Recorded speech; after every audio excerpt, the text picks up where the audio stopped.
Hey, today we're going to look into a really big question. What's the most important quality for a travel photographer to have? Forget all the f-stops or the gear talk for a few minutes. Stay with me to discover what this quality is. I'll show you how you can leverage it and how it can help you take your photography to the next level. Hey, I'm Mitchell. For the past decade, I've been living my dream, journeying around the world as a professional travel photographer. During this time, I've seen and I've learned a lot. And now I want to share the knowledge with you. Come along on the journey. Okay, so years of being on the road and photographing have led me to strongly believe that the most important quality for a travel photographer is curiosity. It's actually obviously important for far more than just travel photography, but for the purposes of this video, we are keeping it to travel photography.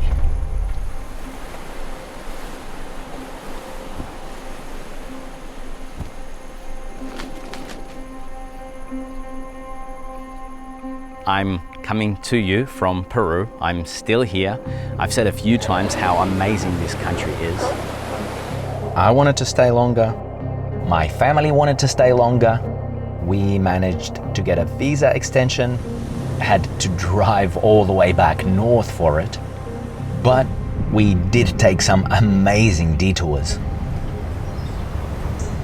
Anyway, I found this beautiful and quiet spot to film in. The family is not far, in a guest house. Now, this video is one of 3 that I'll be uploading this week. Some of you might know why that is, but more on that later on.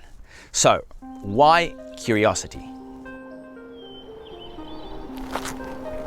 Genuine, insatiable curiosity? I would assume is one of the reasons you want to travel. For me, it's the main reason. To travel, to explore, to learn, to see where my own creative capabilities take me. Curiosity is the driving force not only behind great travel photography, it's the driving force behind much of great art. And in at least some way, pretty much behind all the great inventions of the world. Back to travel photography though. I want to encourage you to be more curious in a specific way. Start asking a question of everything photography related. That question is, what if? What if I change the angle? What if I zoom in now? What if I climb on top of this tree? What if I fly the drone and see everything from above? What if I go down that lane? What if I come back after dark and shoot a long exposure on a tripod? Anything related to photography, I always ask, what if? Of course, don't stop at the question. Let the what if push you towards action. Let it be your driving force to explore and to take all kinds of photos. A quick announcement. About half a year ago, I had a special on my travel photography course, and during that week, I also uploaded 3 videos with tips on YouTube. The response was amazing. And honestly, I love sharing these tips, these videos. It's just that sometimes I need an excuse to push me to make them. So this week, I'm doing exactly the same thing. Except the price drop is even bigger. You get over 60% off on my travel photography course. After all, it is Christmas. We work hard all year, and I reckon we deserve some rewards. Or if you don't, I'm sure you know at least somebody who deserves a gift. So yeah, special time of year. I'm really humbled that you have given me your attention over this year, and I'm glad, or at least I hope, that I have provided you with something of value in return. Curiosity and people photography. Things can and they do get more complex as soon as people are involved. But you might be surprised just how open much of the world can be to a curious stranger. I'm going to share some practical tips, things I've learned while traveling, photographing, and being curious. Show curiosity, and you shall receive. A big potential obstacle with photography of strangers is getting access to photograph anything more than a street scene. Your curiosity is the first step to gaining access. From my experiences, and I am generalizing, but I have found that when you're obviously a foreigner, it can actually be an advantage. But how do you show curiosity without language and with no one to translate? It's really as obvious, as simple, and maybe as silly as you might think it is. Use body language, nod your head, use your eyes, speaking your own language while using gestures. This kind of an exhibit of curiosity is a great icebreaker. It's a great way to get your foot into the door, so to say. When you are shown something, try your best to be responsive and animated. I do a lot of, "Oh, wow, interesting." When people see you react, they're assured that even if you don't fully understand them, at least what they're saying has impact on you. And this encourages them to continue, to keep letting you into their world. When you have a camera with you, the making of the photo often becomes the next natural step. Sometimes you'll even be asked to make a photo. I can't count how many times this was the case. I'd end up photographing a person's costume, their work, or their culture, their daily activities, or even their family, sometimes in really quite intimate settings. All of this may be hard to believe for those of us who come from places where photography of strangers has, I guess, become stigmatized, but I can tell you from years of experience. In much of the world, making photos of people and getting access is often as simple as showing genuine interest in them and letting them know that you appreciate them opening up to you. The luxury of language. Communicating in words can, of course, be a big benefit. You can't learn every language in the world, but you can get translators and guides. The main key here is to transmit your curiosity to this person.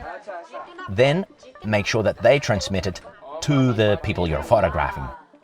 Of course, the guide's likely a local or has local connections, and this means that you'll already likely have access thanks to that.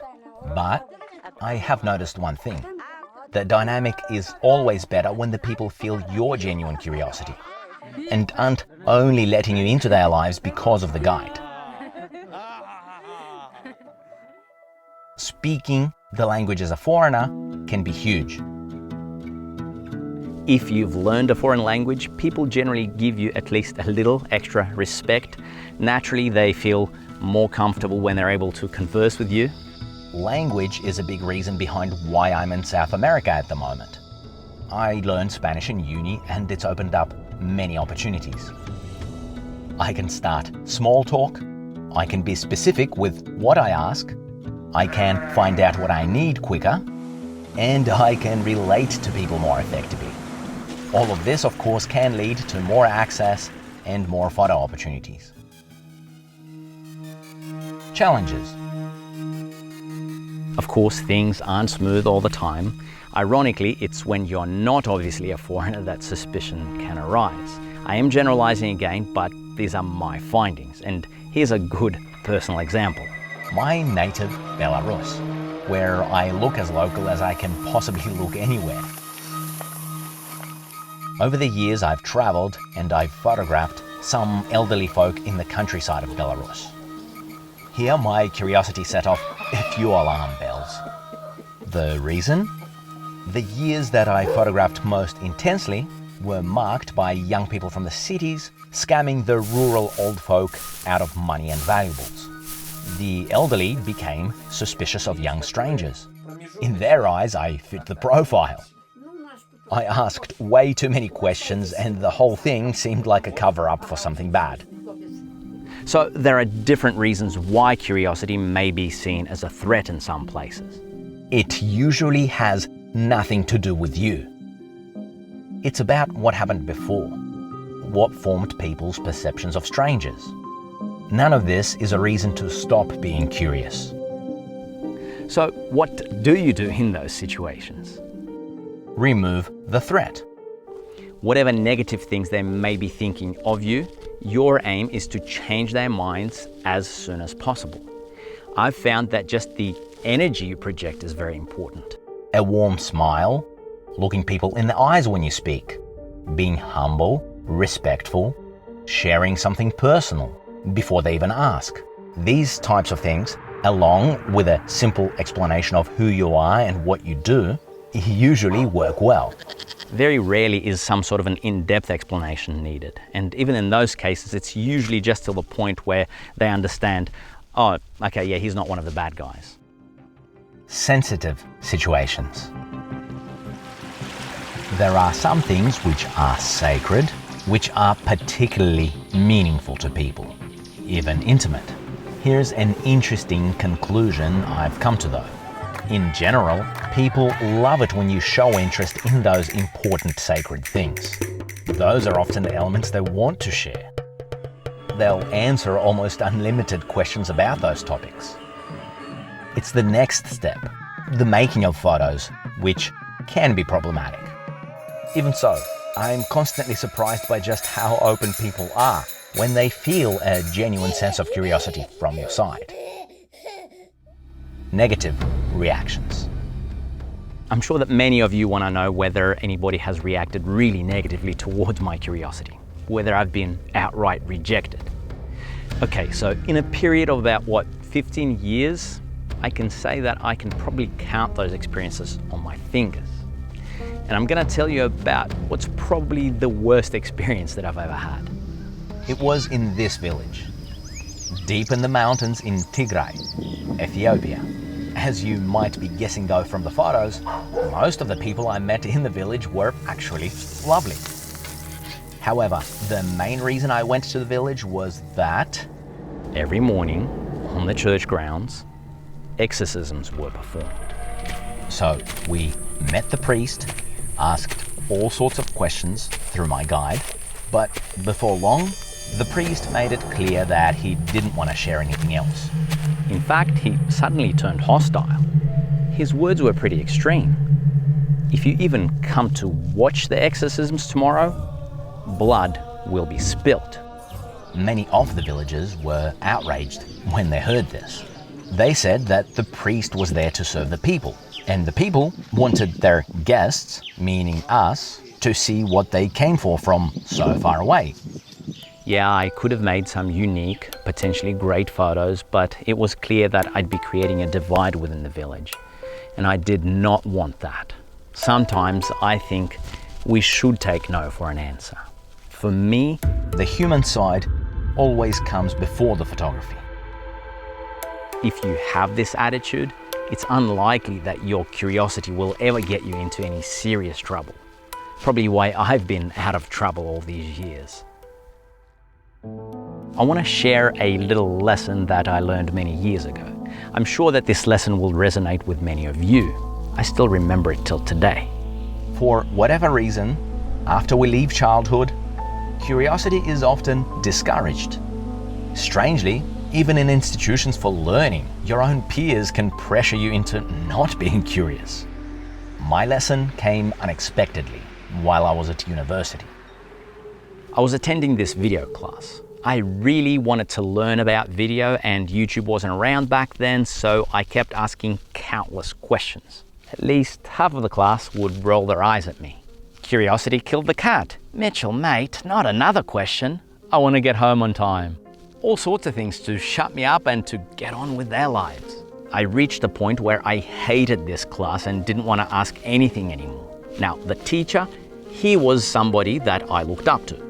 He noticed what was happening and he said, "Your curiosity is one of your most important qualities. It'll get you places. Don't even think about changing." I didn't, and from what I know, I'm the only person from that class doing something video or visual related for a living now. Doing something that I love. I'm sure that now you have a pretty good idea just how much I value curiosity and knowledge. That's why I make these videos. That's why I created the travel photography course that I've been mentioning.